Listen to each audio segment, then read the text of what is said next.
Didik TV KPM.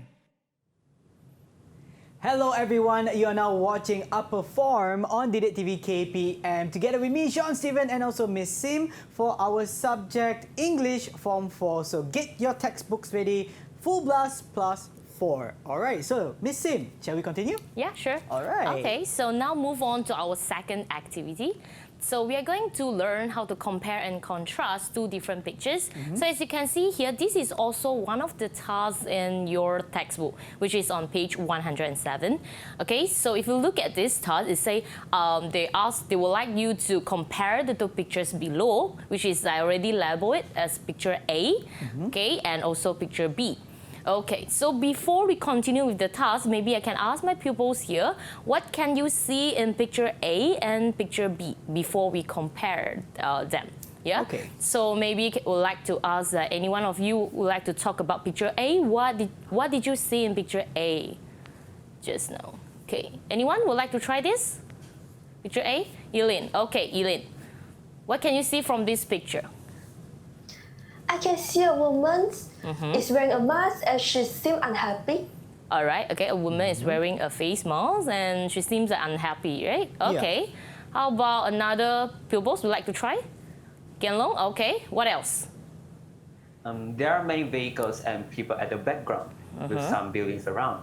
Okay. So in the background, we can see that there's some vehicles, buildings, right? Yeah. Okay. How about picture B, guys? Anyone? Jianhong. Okay, Jianhong. What can you see in picture B? From what I can gather, I can see blue skies, green fields, and a man that is embracing Mother Nature. Okay, Yeah. blue sky, green fields. Okay, how about another pupils, like the last pupils? Jashin, okay. I can see the man is opening his arm and enjoying the nature. Yeah, right. As in, this guy is like enjoying himself, right? Yeah. Okay. Yeah, sure. So when we talk about this, first we have to identify what are they in the pictures. Okay. So when we compare these two pictures, okay, in your textbook, you also have some ideas given and also some words and phrases in the box, which I will show you in the next slide.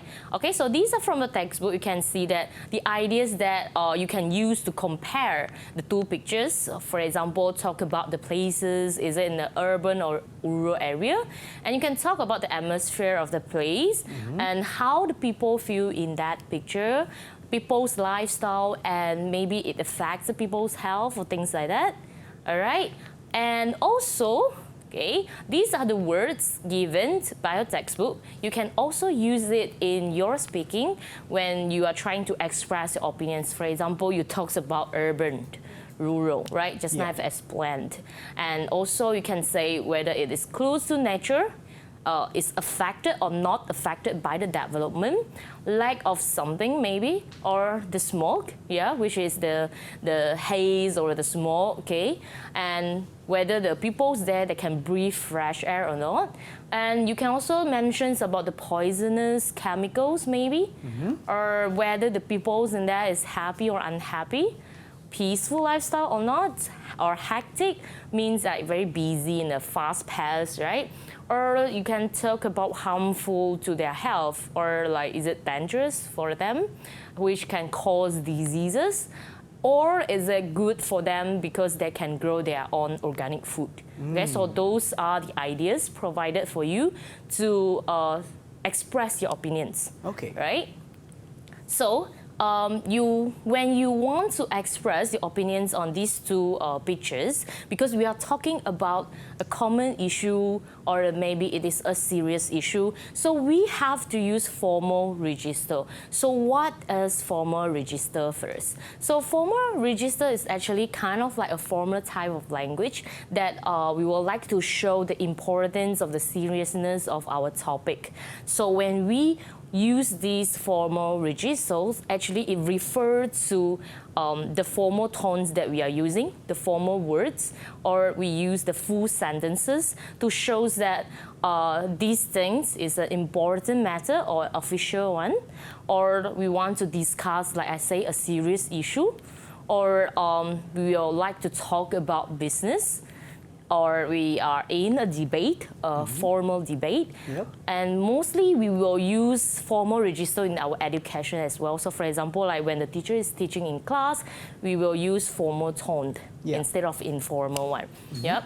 So what you should avoid when you are using formal registers. So first, okay, you should avoid using slang. Okay. The second one is contraction.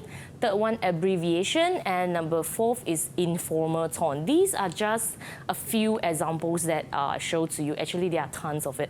Okay, so let's go and see what is slang first. So, you know, like Malaysia, like sometimes we have this slang, you know, like Yes. la, meh. Like my students always say, yeah, right, okay, a lot of these kind of sound and zoom or something like that. Okay, so you need to avoid this kind of slang. Okay. And then for the contractions, for example, like didn't, isn't, shouldn't, or sometimes like the informal, like in the spoken language, like gonna, like that. So we should avoid that because we are in a formal matter, right? We are Yes. talking about a serious issue or something like that. So to show we are like quite professional in talking about this. Okay. So abbreviations mean like the short forms, you know, like BRB, SYS, ASAP. So maybe I would like to ask my pupils here, do you know what is BRB, SYS, ASAP? Okay, so anyone would like to try on this BRB? What is this? Anyone? Okay, Yilin, let's see whether she get it correct or not. What is BRB, Yilin? Be right back. Yeah, right. Be right back. Okay, thank you. How about SYS? Anyone would like to try? It's not SOS, but SYS. Yeah, Jashin. Okay, Jashin is okay. What is SYS? See you soon. See you soon. Yeah, see you yes. soon, right?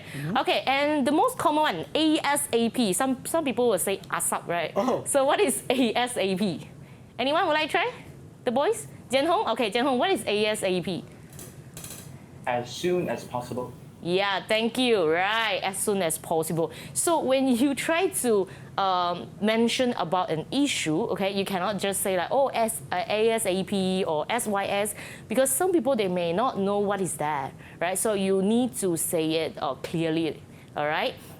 So of course, like be right back, all this thing is quite informal as well. So we have to avoid it. Yes. Right. And then informal tones, like for example, people say, oh my God, dear, like, or you can say, bro, like, what is this? So we need to avoid this kind of informal tone, yeah? Make sure you need to use a formal tone, okay? So, for examples, all right? So for example, how are you going to use a formal one? Yeah, you know, like what I say just now, as long as it's in the full sentences, as long as you avoid those informal tones and things like that, there are ways to help you, okay, to get the right tone. For example, you can use those cohesive devices, like how to begin your sentence. You can say first and foremost when you want to talk about your first point. Yeah. Right? And then when you want to express your opinions, you can say in my opinions. You can also say that, oh, one of the differences between these two places is, and then what is that? Yeah. And you can also say from my point of view or from my perspective to begin your sentence if you would like to express your opinions.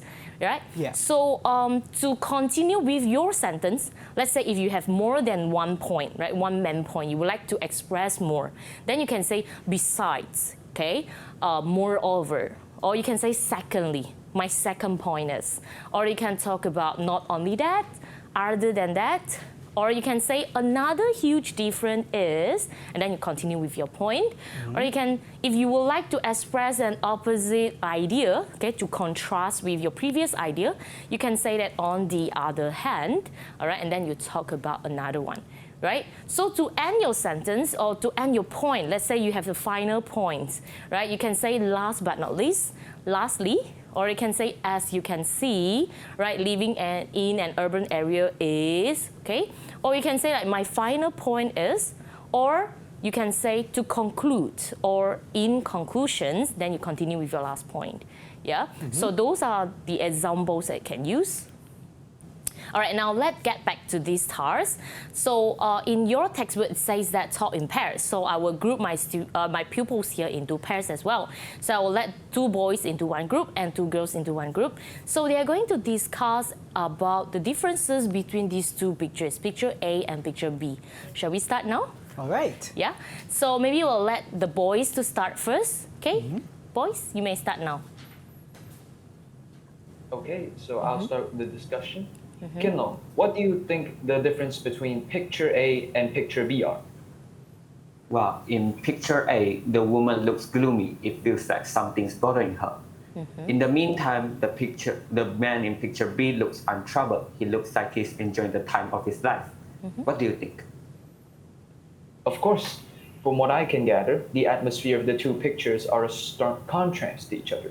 I can feel that in picture A, it's suffocating and depressing, while in picture B, it's more vibrant and alive. Do you agree with this? Yes, you're absolutely right. Yeah, okay, so both of them, they're talking about how the people feel there and the atmosphere in there. Yeah, sure. And how about the girls? Yeah, maybe we'll move on to the second group. All right, who would like to start first? Okay, Eileen. Hi, Jashan. Do you see any differences between these two pictures? Yes, based on my observation on picture A, I found that many people are crowded on the road and they look stressed and they're rushing with times. However, for picture B, the man is relaxing and enjoy the refreshing air in such a rural area. What do you think, Eileen? From picture above, I realized that the air in picture A seems polluted and it may cause some harmful disease to the resident. On the other hand, in picture B, the air is seem like not affected by the development, which means who live there can breathe fresh air every day. Do you agree with me, Jashan? Yes, I see eye to eye with you. All right, okay, so they talked about air pollution, right? They say like in picture A, the air is being polluted, and in picture B, it seems like the air is fresh, okay?